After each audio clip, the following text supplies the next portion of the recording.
daawadayaasheena qiimaha qaayahalo barnaamijkeena kulanka sabtida ilaafka ku soo dhawaada waxaan aad iyo aad ugu mahadcelinayaa maxamed cali waxa ka farsamada inoo jooga oo heestaas xusuusta mudan ee wadaniga ah inoo saaray maanta barnaamijkeena wuxuu ku saabsanaan doonaa qodobo badan oo ay ka mid tahay xaaladda hadda qaxootiga Kenya ay ku sugan yihiin iyo qafaalkii dadkii la qafaalay Kenya oo dhibaatadoodii waxaas baan ka wada hadli doonaa hadduu alla idmo waxaan ag fadhiyay injineerkii Cabdalla waxaa kaloo ka hadli doonaa xaaladda guud ee Soomaaliya iyo qodobka ah maanta in maanta ay ahayd maalintii ciidamada qaranka Soomaaliyeed oo loo dabaaldegayo marka waxaan idin leeyahay dadka ina daawanaya fadlan ku soo dhawaada barnaamijkii Saturday Live intaan barnaamijkeena u guda gelin waxaan rabaa inaad ka dhageysataan taleefankiina ama cellphone-kiina Sama TV radio 712 432 6977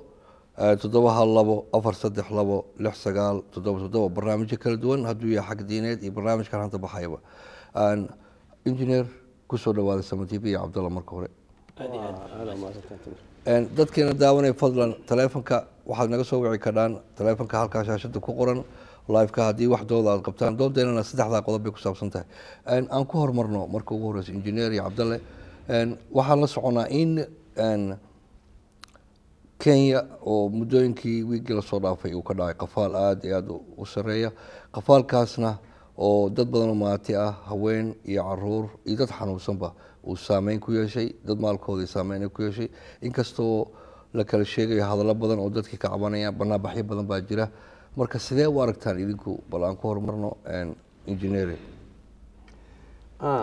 bismillahi raxmaan raxiim. marka hore waxaan mahad gaar usoo jeedinayaa idaacadda iyo telefishinka Sama TV. maaragtay sida habsamada leh aad maaragtay ugu shaqeysaan shacabka Soomaaliyeed ee ku nool dunida caalamka meel walba ay joogaan, ama internet ka ahaato ama live ka maalinta Sabtida aad usoo deysaan gobolka aan ku noolnahay ee Minnesota. haddii aan dib ugu noqdo arrinka hadda su-aasha aan weydiisay, run ahaantii Soomaaliya inay qaxooti tahay dunida caalamka waxay caddeeyeen 1990kii ilaa iyo maantay oo ay la sheegayo dawlad ayaa jirta la leeyahay Soomaalida weli aysan bixin liiskii qaxootiga sidaad og tahay, oo weli liiskii qaxootiga way ku jirtaa ilaa iyo hadda kuwii ugu dambeeyay oo registration lagu sameeyay waxay ahayd 2011kii markii dagaaladii ay ka dhaceen dawladda iyo qolooyinkan kale nabadiidka iska soo horjeeda ay ka bilowdeen Soomaaliya. marka Soomaaliya weli liiskii qaxootiga way ku jirtaa dunida caalamka, laakiin dawladda Kenya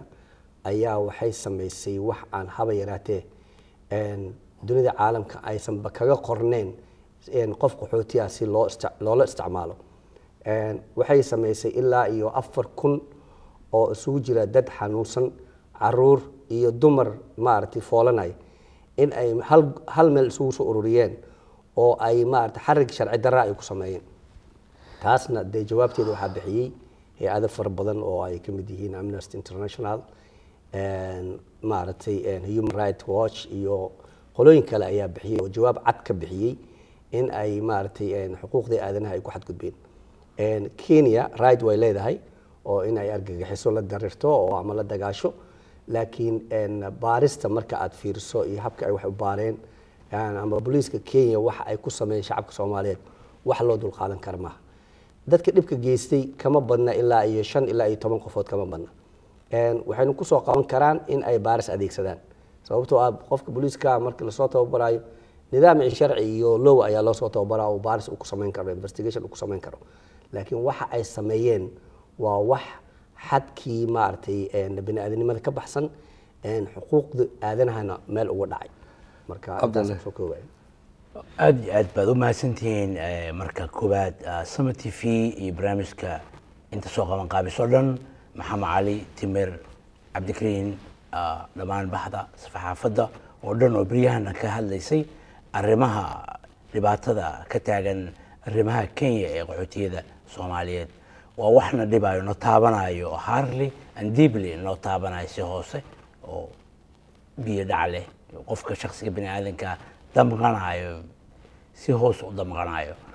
caruur maata iyo hooyooyin dad waayeel isku jira inta mas'uulin jeelkaad ku sii xusaayay iyo sida aan wada ogsoonnahaba waa wax aan adduunka caalamka ka dhicin ama xuquuqda bini aadanka aan ku jirin ama human rights ka aan ku jirin violation of human rights. qodobada human rights sharciyada caalamiga qaxootiyada 1951 la dhisay iyo 1967 la qoray. shuruucda xuquuqda qofka aadamiga ama qaxootiga uu leeyahay waa xuquuq weyn oo ballaaran oo in la ilaaliyo xuquuqdiisa, in la difaaco nabadgelyadiisa, in la ilaaliyo meeshuu asaalim nabadgelyo. qaxootinimo qofku markuu weydiisto waa si nabadgelyaa inuu ugu noolaado meeshaas, hantidiisa la nabadgeliyo, naftiisa la nabadgeliyo iyo all qofka shakhsiyadiisa u guud meelna looga dhicin. dawladda Kenya waxa ay sameysay waa wax muuqdo cad, waa waxay isla hore u sameyn jirtay, ay ku sameysay wajeer, ay ku sameysay Gaariso waqti hore dawladda Soomaaliya markay jirtay. action dawladda Soomaaliya Maxamed Saad Barre hore buu uga hadlay, wuxuu yiri muxuu ahay hadday joojin intii saadada ugu oodeen ma hore buu yiri hadday 24 hours ka saareen will be action. wax degdeg ayaan ka qaban doonaa, adduunkana waa la socodsiinaynaa. way laysa dadka dawladda action bay ka qaaday caalamiga. waxay dawladda Soomaaliya ambassadorkooda dib u soo celisay marka koobaad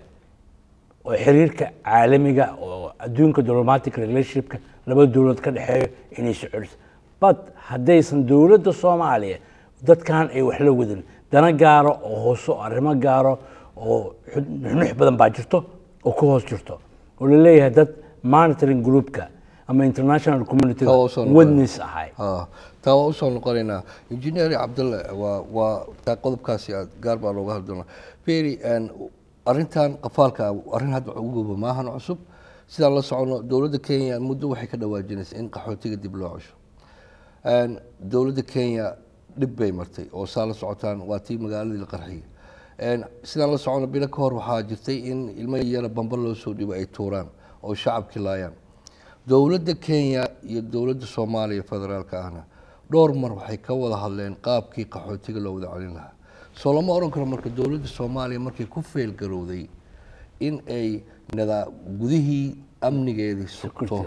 sugto ama ay dowlad u ekaato in dowladda kenya ee markaasi tiri meeshan dowlad kama jirto dadkaaga badbaadso oo dadkan iska kaxay run ahaantii waa la oran karaa markaa taas tiraahdo that's right waa kugu raacsana arrinkaas dowladda soomaaliya run ahaantii waxay ku feelgarowday in ay haba yaraatee qaxootiga ay daryeesho kuwii gudaha ku barakacay oo dalka gudihiisii ku barakacay ay taag u la'day kuwa hadda la soo celiyo iska badaaba oo maaragtay in wadanka lagu soo celiyo waxay qaadan kartaaba intaas oo maaragtay sano ay qaadan kartaa inay difaacdo laakiin hay-adda UNHCR run ahaantii way ka baydiidan tahay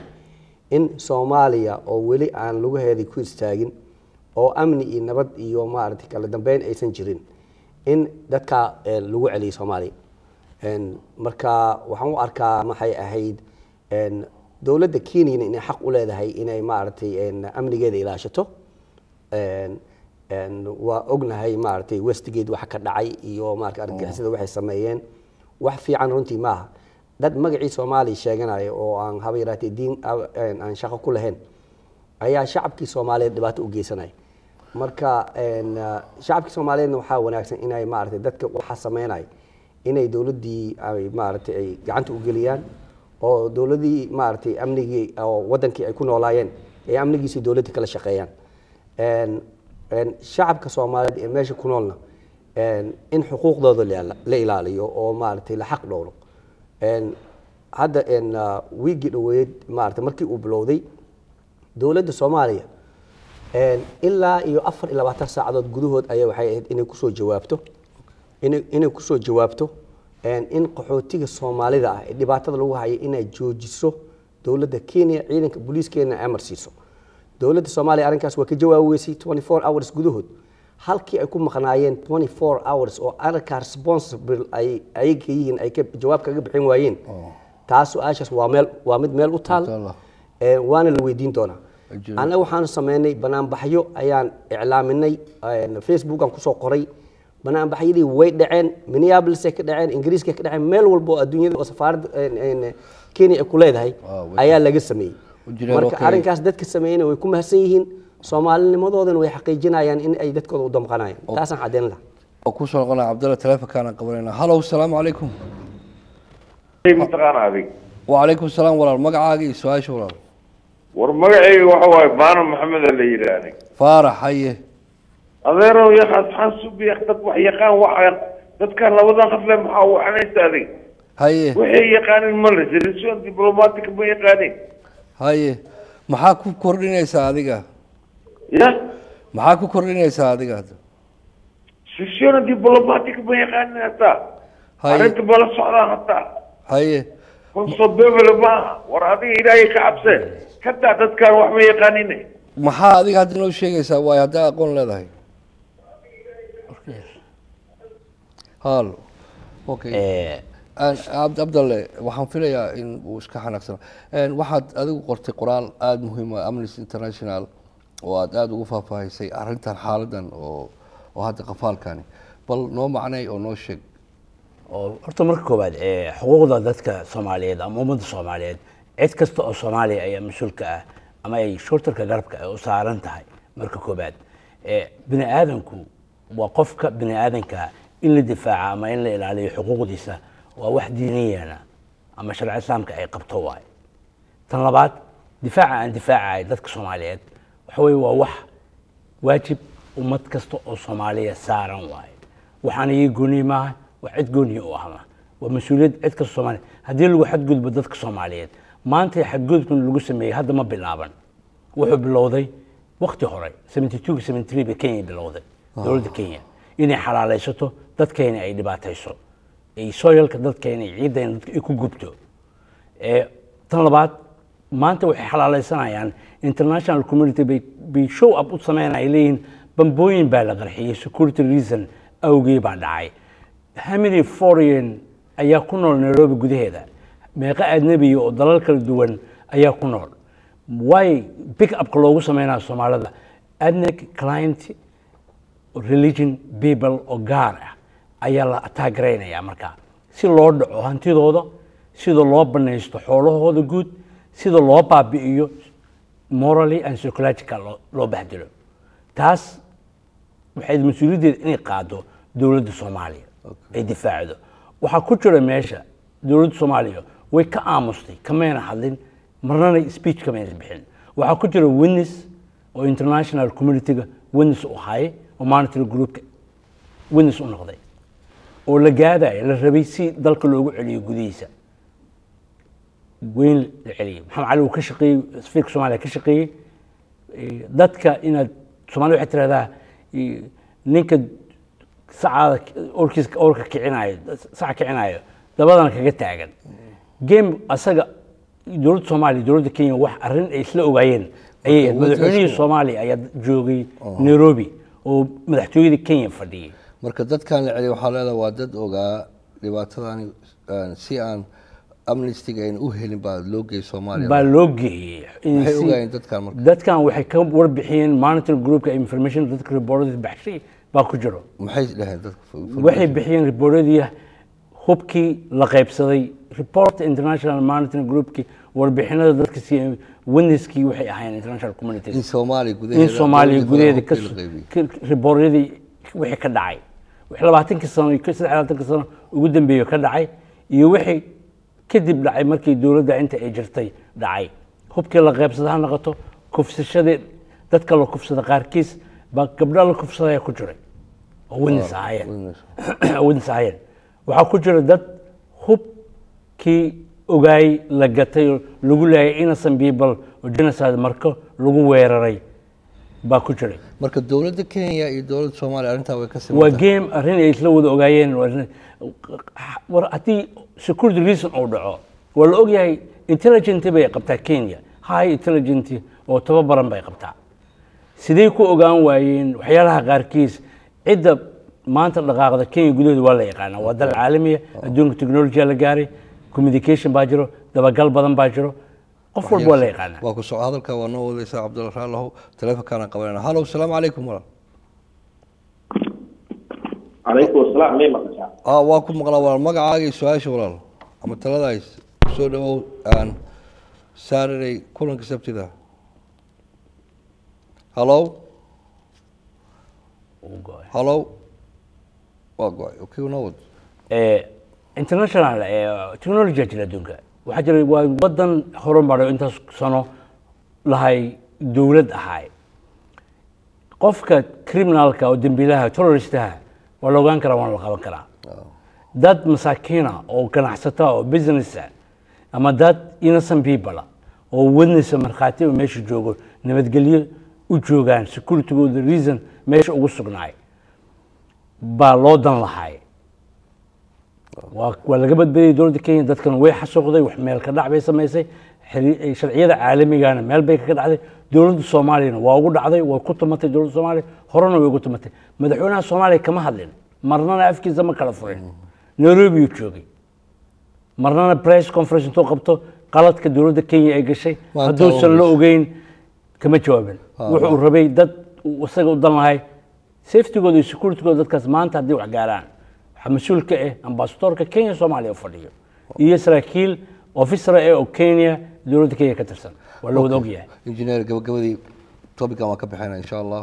قبل مركز سريع وارك حال كان توكل دم بين دونا دولة كينيا دت كان مسؤول دين سدد باك وحين هذا كسراني إيميل بدن أو ماتيا حال ما لقى قبتي ما لحيرتي ما دام البنان بيها بابوليسين إن رون هانتي تمر ما حسنت هاي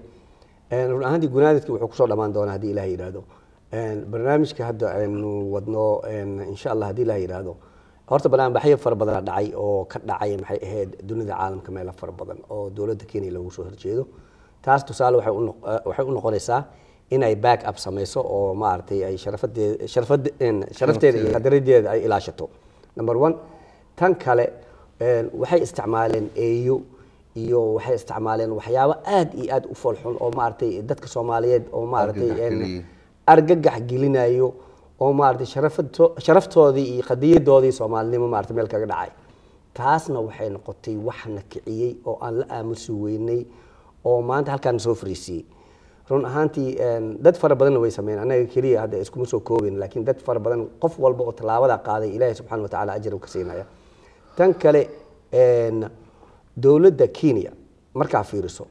waa ciidamadeedu waxay ka dagaalamayaan Soomaaliya dowladda Ethiopia Soomaaliya ay ka dagaalamayaan ciidamadooda wali waxaad moodaa kuwa Kenya iyo kuwa Ethiopia inay ka dagaal kulliin kuwa Kenya waxa yeelay ciidamadooda waxa keenay in agagaxsimo laga sameeyo ayaga corrupted ah corruption ayaa ka jira oo aad iyo aad u weyn Kenya Ethiopia kama jiro Ethiopia ma arkaysid ciidan Ethiopian oo lacag laaluush ka qaadanay ma arkaysid laakiin ciidamadii Kenya waxa baabi'iyay oo dhulka dhigay oo bambooyinkaas iyo bilaayadaas meesha loogu soo gurayo waxa weeyaan ayaga waxay yihiin wax raqiis ah oo corruption ah ilaa iyo borderka laga soo gudbinaya hubkii iyo sanadihii iyo wixii sidii loo soo wado qolooyin nabadiid ah oo doonay inay dadka Soomaalida asal kiciyaan hatta inaysan Soomaali ahayn laga yaaba qolooyinka waxa sameynay inaysan Soomaali hatta shaqo ku leeyahay laga yaaba laakiin in ay dowladda Kenya ciidamadeeda booliiska ee corruption-ka ah waa inay ciidamada ka dhex saartaa Soomaaliya dowladeeduna waxay haba yaraatee ku fashilantay in ay ummadda Soomaaliyeed ee la dhibaayo ee qaxootiga wali ah ee mandate haysta UNHCR in dhulka lagu jiido iyagoo ilaa iyo 4,000 oo ma artay dad masaakiina oo wali qaarkood ay ku jireen kuwa sokor qaba kuwa dhiig kar qaba oo waayeel ah oo daawooyinkii loo keenay xataa loo diiday in la siiyo caruur yar ah oo shuban biyood haya oo markii meesha laga soo bixiyay qaarkood dhinteen dumar meeshii intay ku umuleen oo dhigbax habeeraatee xaaladooda hadda maanta ay khatar ku jirto marka waxyaabaha meesha ka dhaca waxa loo adkeysan kara ma aha mana aamuseeno Kenya waa inay joojisaa hadii aysan joojinna de hadda koleybo qolooyin waxa jiray hadda maxkamad ka furay meesha la yiraahdo Kenya qolooyinkaas waa in la taageera gacan lagu siiyaa in ciidamadii faldarada iyo maartay amni darada ka dambeeyay ee ummadda maartay dhibka u geystay in maxkamad la soo taago aad iyo aad baan u mahadsantiin waxaan filayaa in aan baxyar kadib break qaadan doono Cabdallah adiga gabagabadaadii break baan qaadanay waxa qurux badan dadka Soomaaliyeed inay isku duubmaan ay meel ka soo wada jeestaan dowladda Kenya way banaysatay sharci hantidiina iyo dhiigiinaba cadow noo Soomaaliya way leedahay waa intaba in ay Soomaaliya ibraarugta ay garataa Soomaalinimada iyo wadanimada yaa cadow kuga iyo cadow kuga inaad kala saartid reality-gana aad timaadid wadan shisheeye aad hanti ku dhisatid aad dareen ku joog aad naqatid ma ahan inaad walwal iyo cabsi qabtid adduunka sharciga caalamiga ah jiro yiri ka dhaadhicin sida aad ugu nooshahay wadamada dibadda oo reer galbeedka ayaa mid kasta adduunka ugu noolaa kartaa waa inaad ogaatid xuquuqdaada iyo raadkiisa aad leedahay waa inuu qofku inuu dadka inta isku tagaan waa in dacwad ay u soo qortaan soo gudbiyaan international human rights ay saxiixaan petitionada aan soo gelino qoraalada taas ka codsan ummadda Soomaaliyeed dhamaan waxaana muhiim ah in laga shaqeeyo lana abaabulo dowladda Soomaaliyeed dambiyada dadkeeda ay ka galeyso in lagu maxkamadeeyo oo la horkeeno si cadaalad ah maxkamadaha caalamiga aad iyo aad baa u mahadsantihiin waxaan filayaa weli ma inuu tiri dadkeena daawadayaal maxamed baa waxaan u sheegay dhaxtaalka inuu inoo subsho dib baan isugu soo noqon doonaa break baan qaadanaynaa 3 daqiiqo waxaan sugaynaa hadda bal maxamed inuu inoo saaro heestu noogu talagalay dib baan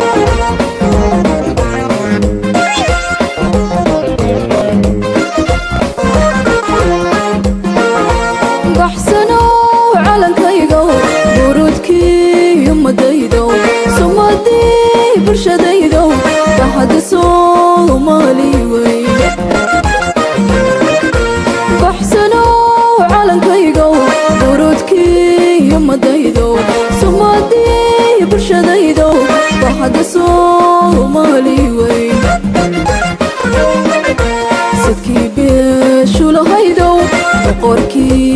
afrikadow bilad banasiyo sadkii beeshulahaydow boqorkii afrikadow bilad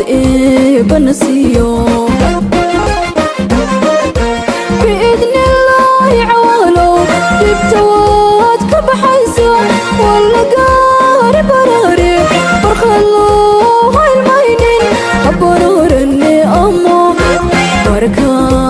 لهاوي أبرورني أمو بركة لهاوي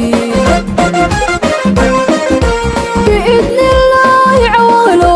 دبتوات كبحيسو ولا قارب براري برخلو هاي الماينين أبرورني أمو بركة لهاوي أبرورني أمو على كي قهوي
bartilmaansiga guusho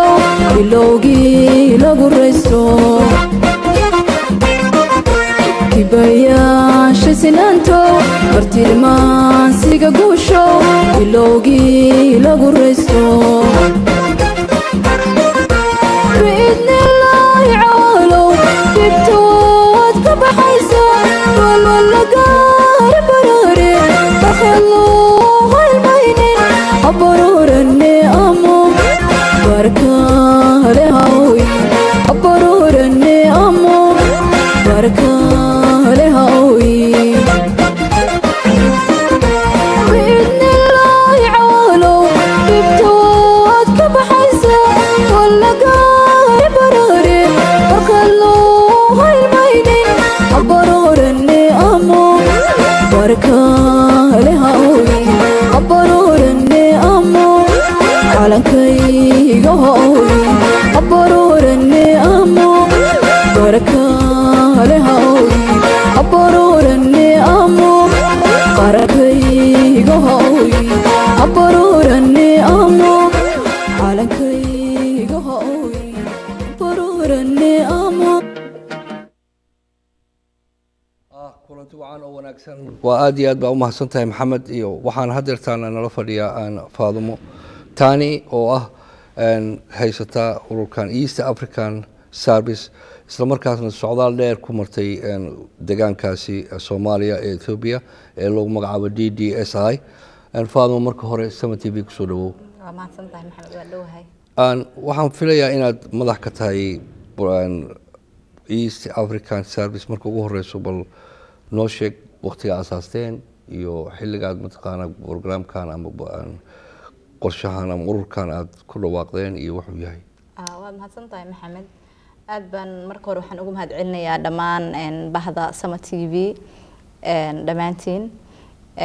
aad baan ugu faraxsanahay inaad maaragtay maanta iga qayb gelisaan barnaamijkan marka inta laga soo tago East African Services waxaa la magacaabay 2011 waxay hadda jirtaa muddo 3 sano ah waxay ka bilaabatay markii hore toole dhibaatooyinka la arkay inay wax u leedahay Soomaalida maaragtay ku nool Twin Cities area hooyooyinka ilmaha yani dhibaato badan oo haysata 3 sano waxay East African Services ka shaqeynaysay wadankan Mareykan gudihiisa gaar ahaan Twin Cities area waxaan kaloo isku daynay booqasho dhowr jeer aan ku tagnay wadanka gudihiisa gaar ahaan dowlad deegaanka Soomaalida Ethiopia DDSI oon aragnay runtii inay dadku u baahan yihiin in la caawiyo sida halkan oo kaleeto marka sidaa darteed baan maaragtay waxaan qorshaysanay inaan halka maaragtay hay'adda ka bilowno anagoo ku guuleysano ilaahay nagu guuleeyay bilowgii sanadkii hore ee la soo dhaafay 2003 aan xagga ka register gareynay mar labaadna aan ku noqonay haddana ay noo suurta gashay inaan tagno gobolada qaar oo aan soo sameynay wax loo yaqaan need assessment ama baahida ka jirta dhulka iyo dadku waxay u baahan yihiin marka okay anagoo dib ka wareysan doono deegaankaas iyo bal marka hore oo isla ururkaagi dalkan hadda aan joogno Minneapolis xafiis miyaa ka furan Soomaalida miyaa isu keentaan ma xagga ardayda dhalinta miyaa dadka waaweyn miyaa ururkan iyo wax u tara East African Services waxay la shaqeysaa familiyada gaar ahaan hooyooyinka iyo carruurtooda kasi gaar ahaan dadka cusub ee wadanka ku cusub waxaan qaxootiga ah waxaan alliance la leenahay ama partnership aan la nahay Lutheran Social Services oo ah hay'ad aad u weyn oo la wada yaqaan oo ah hay'adda dadka halkan keenta dadku markay cusub yihiin waxaan ka caawinaa inaan siino transportation sida grocery shopping oo kale baawur ma haystaan saan ognahayba dhibaatooyinka guriga oo kale haday xaafaduhu ku fog yihiin oo kale immigrationka waxyaalo badan runtii sida dhaqamada halkan oo kale toole iyo xagga inay dhaqanka kala duwan yihiin waxyaalo badan baan waxaan ka caawinaa waaridka dhanka DDSI hadda uu noqono dalkaas Ethiopia waxaan filayaa way jiraan ururo ka soo horjeeda laakiin horumarkeeda markii la fiirsho waa markii ugu horeysay Somali Federal ay dhacdo dawladda Ethiopia iyo dad Soomaaliyeed ee wax wada dhistaan maamul marka maadaama aad boqosho ku tagtay sidee u soo aragtay dalkii ma horumaray xagga beeraha xagga jidadka xagga waxbarashada sidee u soo aragtay wallahi ma sha Allah kulay waxa u maleynayaa sida ay dadku ogsoon yihiinba inay jiraan channel TV la dhaho ESTV waxyaalaha ka socdo oo dhan dadku inta badan way weydiiyaan waxay dhahaan ESTV aan daawanay waxaan nalka TV-ga wax jira marka wax jiro oo faktiya waaye wadankana run ahaantii aad buu hadda ma aragtay hore ugu socdaa haday noqoto waxbarashada haday noqoto nabadgelyada haday noqoto beeraha haday noqoto biyaha ma sha Allah ururkiina marka East African xiriirka aad la lahayn maamulkaasi dad Soomaaliyeed inta ka joogo mise iyaga idin wacday socdaalkaagi run ahaantii waxaa jirtay madax kala duwan oo dawlad deegaan ka socota inay halkaan imaatay ugu horeeyay madaxweynaha oo ku xigay madaxweyne ku xigeenka wasiir kale marka waxaan bilownay markii aan la yeelanay madaxdii meeting maadaama aan qurbo joognahay oo dadka dibadda wadanka jooga oo dhashay wadanka inaan maaragtay ogaano waxyaalaha wadanka looga baahan yahay permission aan weydiisano inaan wadankii hadaan tagno aan wax ka qaban karno wixii awoodeena ayna noo saamaxday oo madaxdii ay nagu ogolaadeen nagu soo dhaweeyeen haddana aan jecelnahay inaan hawl insha Allah ka bilowno wadanka gudihiisa Faadum maadaama adiga hadda aad gabar Soomaaliyeed tahay runtiina hawshan hawl fiican oo dadka Soomaaliyeed waxa tarayso Ethiopia maadaama ay ka duwan tahay Soomaaliya dadka Soomaaliyeed haweenka Soomaaliyeed ama dhalinta Soomaaliyeed adigoo kala maxaa u tabinaysaa hadda adigoo ka shidaal qaadanayo maamulka aad soo aragtay DDS maadaama Soomaaliya ay burburtay wallahi waxaan leeyahay Soomaali dadka Soomaaliyeed ee dawladda deegaanka u dhashay ama jecel nabadda iyo wanaaga inay ka qayb qaataan horumarka sababtoo waayo waxa jirta saan ognahayba dad badan oo Soomaali ah dadku meesha degan waa Soomaali looma kala saaro qabiil looma fiiriyo calashan qofkana ma aragtay meesha u dhashay iyo qofkana u dhalan waxa loo fiiriyaa Soomaali marka waxa weeyaan waxaan ognahay in dad badan oo Soomaali ah oo kala duwan ay ku nool yihiin dawladda deegaanka ay ku nool yihiin marka inta nabadda jecel ay xiisaysa wanaaga iyo sharafta iyo hatta haday Soomaalinimo jirto qof walba wixii awoodiisa uu wadanka ka qaban karo ama uu ku tari karo ama hatta hadii loo baahdo dadka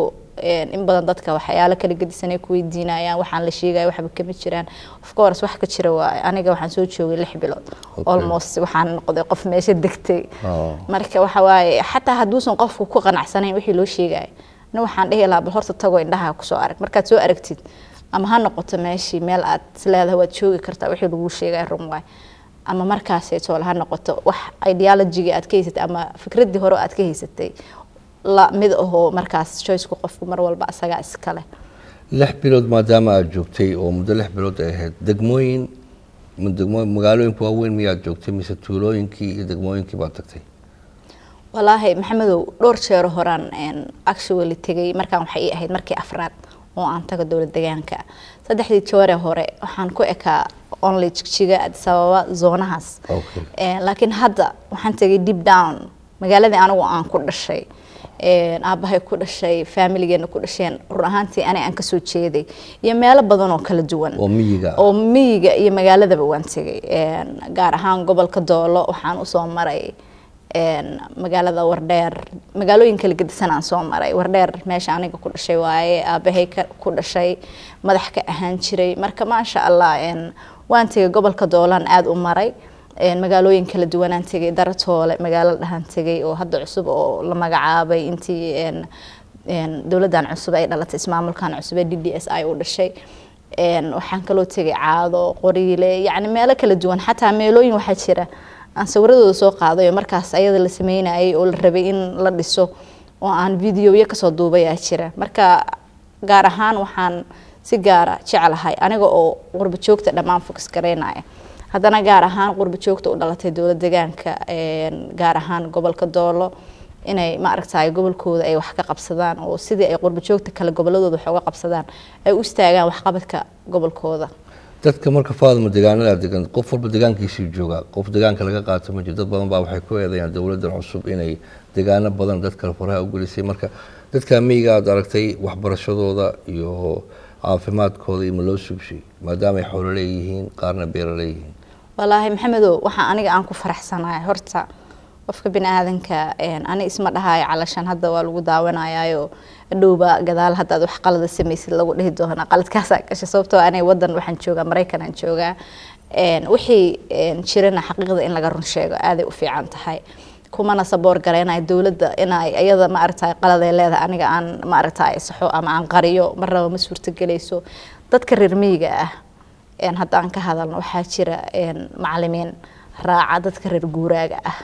wax u dhiga waaridka iyo ilmahaba wax u dhiga tuulo kasta maya waxbarashada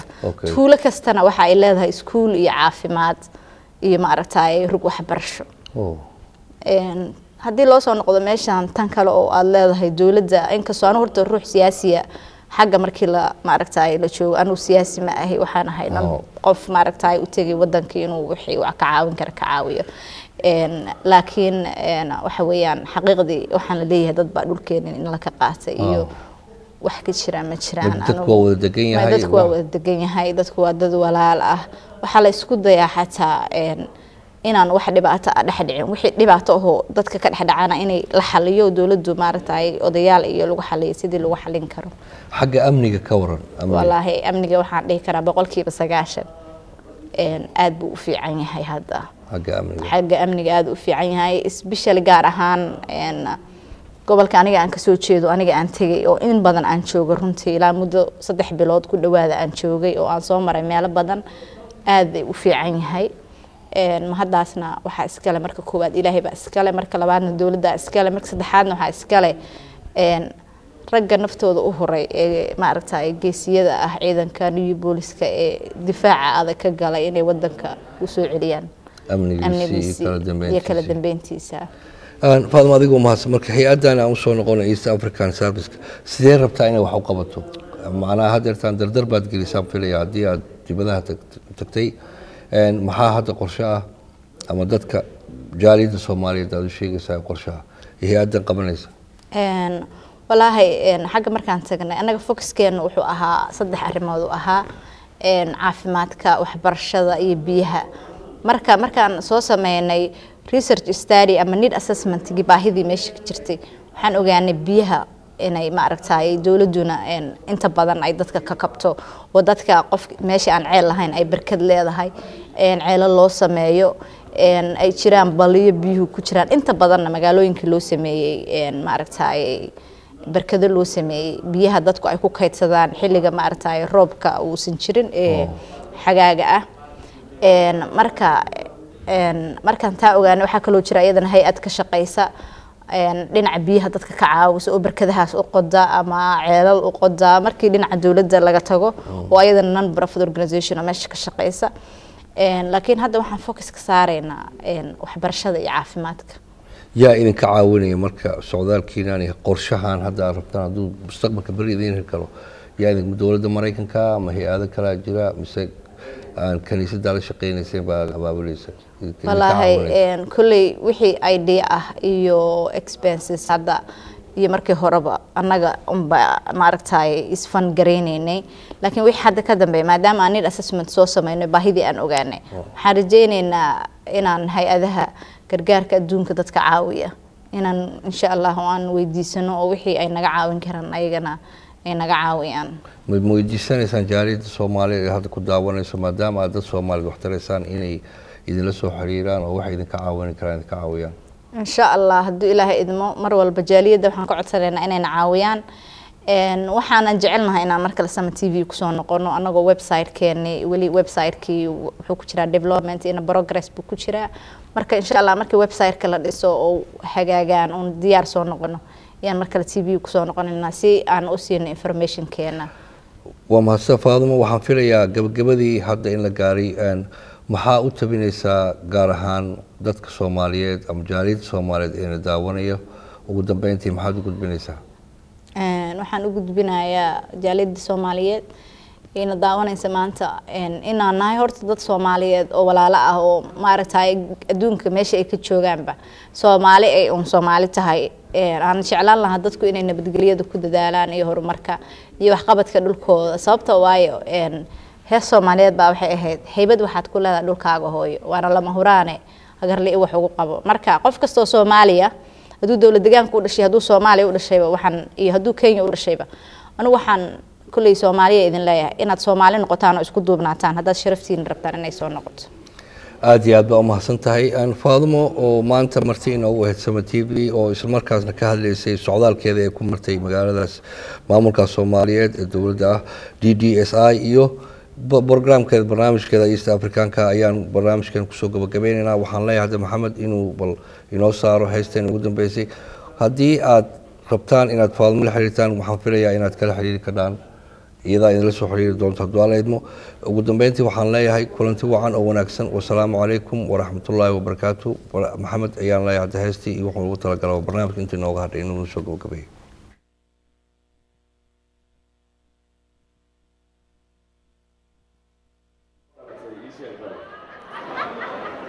walaalo magac miskiin ma wata ani gabadh galmuduga ahay yaa wadaadiga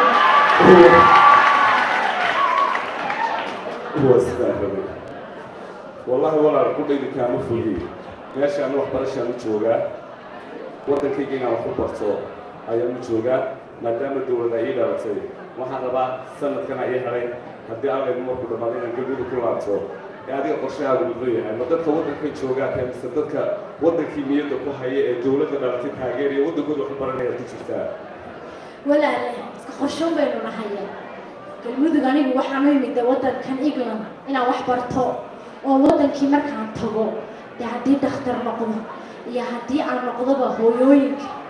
dumarka madaxda kor ka xukuma ama de prime minister ka dhinaca lagaga dari lahaa way ficnaanayaan laakiin waxbarashada joogaan waxaa la yidhi ilaahay ma kuu gargaara waxaan ku yidhi baartaan waa shaqeeyaa meel xagganaan masaxaayo ماشي كوفيغا كعلو marka wadankii aan wax baranaya hadda marba hadii wax loo soo baahdo inta yara qaarankeen aan dhag ka siiyo waa sida rabay gabadh yahay bal haddaan yaa kala dare maxay kula tahay waxba kama qabo haddaad dumarka sida loola dhaqmo taqaanid والله يا وقتي وبسكو عمبا يا waxaa waxa la guudo waxaan ku yiri oo ku gulan jira hadii la yiraahdo bal idinkan hees baa rabaa inaan ku qaado idin laga hagaysiiyo bal aan yar furay ii qaado haday noqoto mid galmudug ku jirto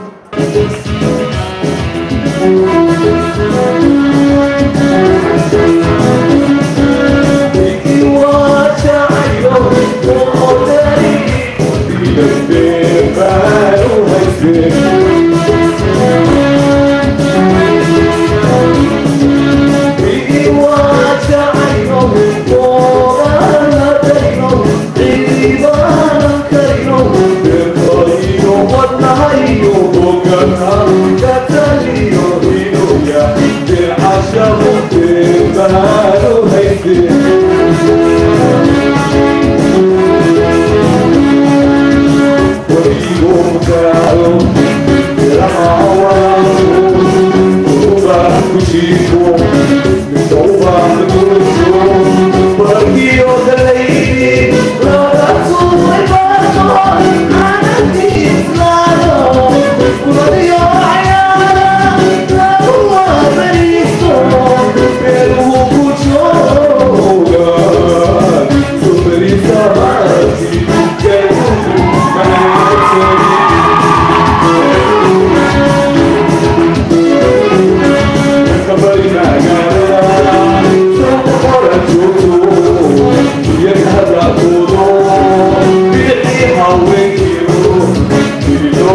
aad iyo aad u mahadsanyahay maxamed cali waxaan leeyahay hadal hilmaam kuma jiro barnaamijkeena ma dib ugu soo noqonaynaa intay nooga hadhay waxaa hadda inala fadhiya nagu soo noqday injineer iyo cabdalla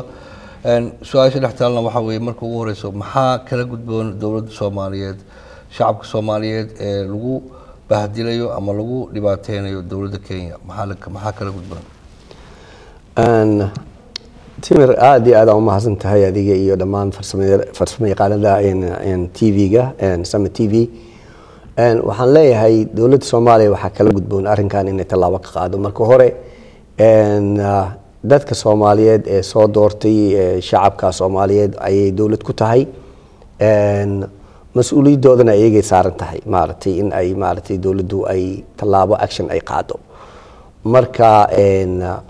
waxaa wanaagsan marka ugu horeysa wasiirka arrimaha dibadda iyo wasiirka arrimaha gudaha ee Soomaaliya inay marka hore ay hor yimaadaan maxay ahayd baarlamaanka Soomaaliya isla mar ahaantaana maartay mooshin ka dhan ah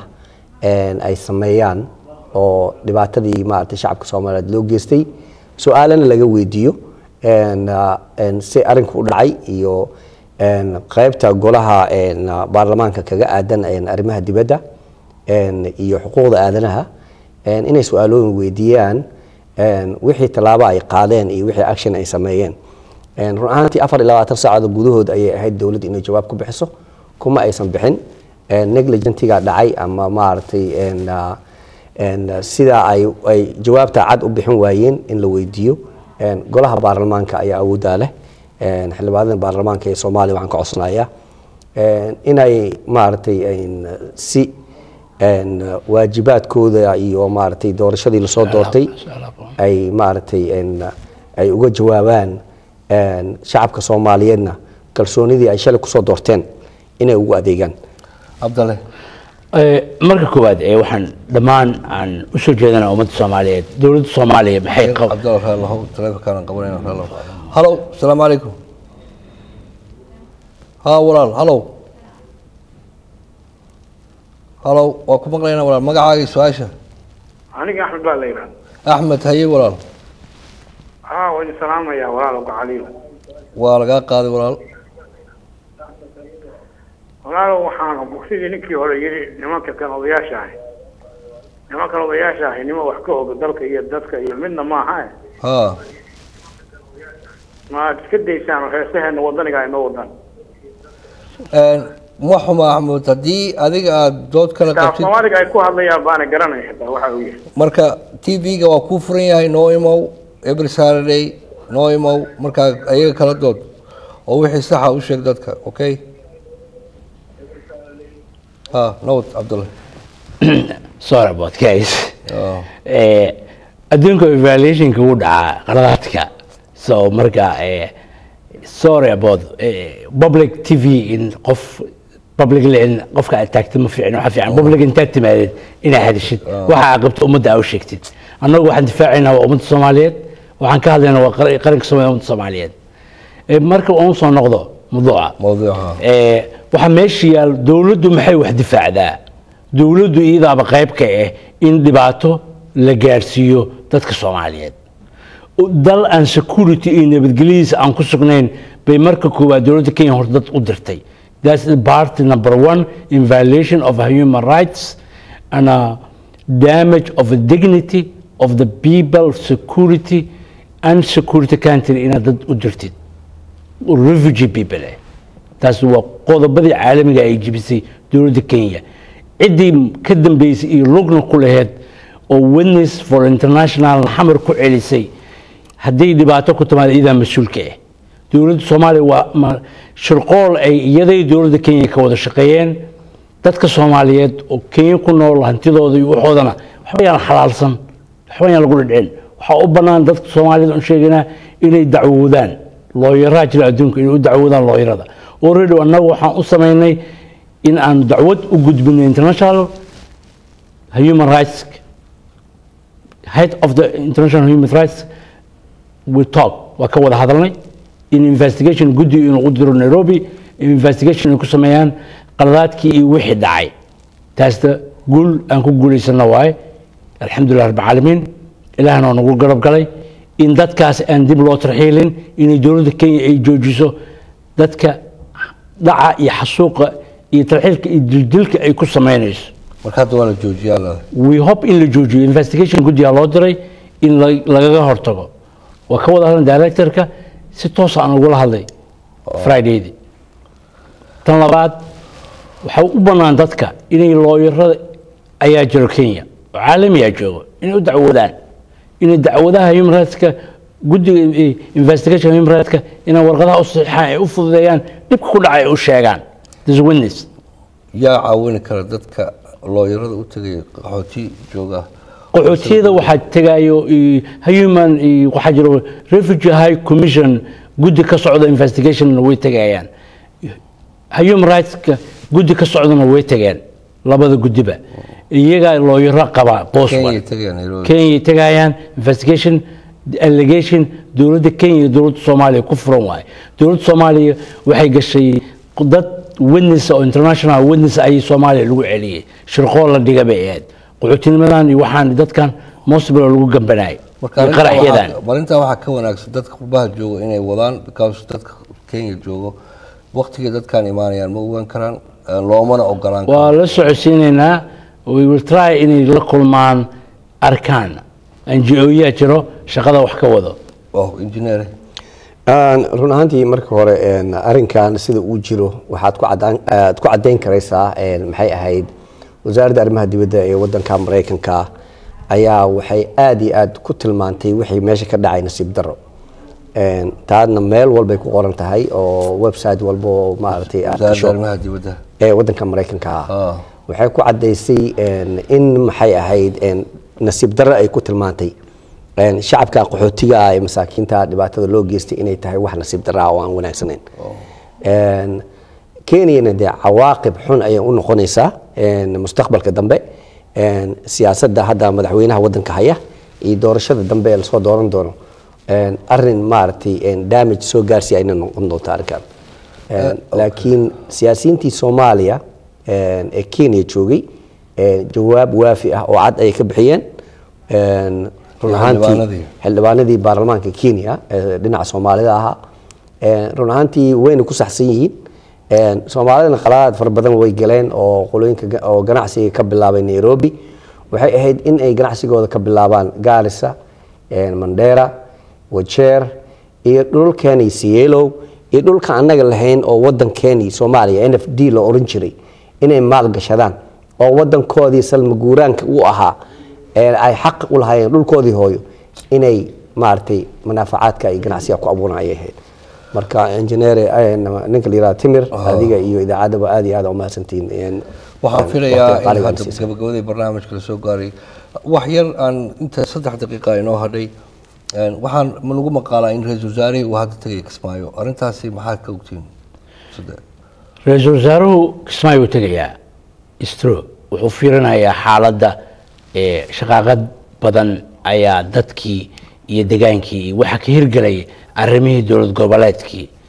wati la aasay dowlad goboleed 6 gobol ah arrimahaas buu u socdaa siday ku socdaan shaqo fiican buu qabanayaa wasaaraha muumintiga ama dowlad ahaan shaqadiisii ayuu gudanayaa laakiin dad badan oo qasay oo administrationkii ka dhinaca wada problem kale oo ku furaya jiro wasaaraha hawsha hadda oo wado kormeerka oo wado waxaan ku faraxsanahay inuu ku dhameystiro gobolada dalka iyo steedyada dalka oo dhan gobol ma oran kariye federalismka gobolka dalka oo dhan inuu si toos u wada maro oo gobolada dhan u tago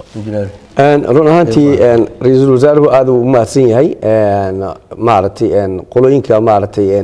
Jubbaland aad iyo aad ay u mahadsan yihiin waxaan filayaa maxay ahayd wada hadal iyo maaragtay guul oo Soomaaliya u soo yeetay inay noqoto si Deepland loo wada hadlo Jubbaland mandatekeedu uu dhamaaday sidaas lagu aqoonsaday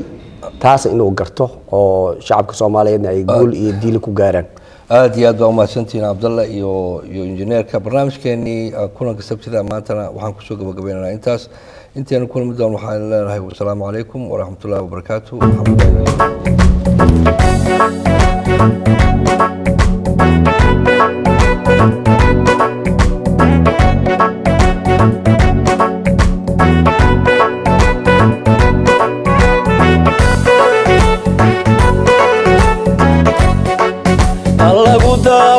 sida togaada weeyay lagu daawadaa lagu daawadaa sida togaada weeyay lagu daawadaa dalka wilkii wadiya daahir wuxuu ku yidhi dayaxiyo daruurta la daraajatahay ودي داير وحوك ويرد يحيو ضرورة على دراجتاي على دراجتاي يحيو ضرورة على دراجتاي على دراجتاي يحيو ضرورة على دراجتاي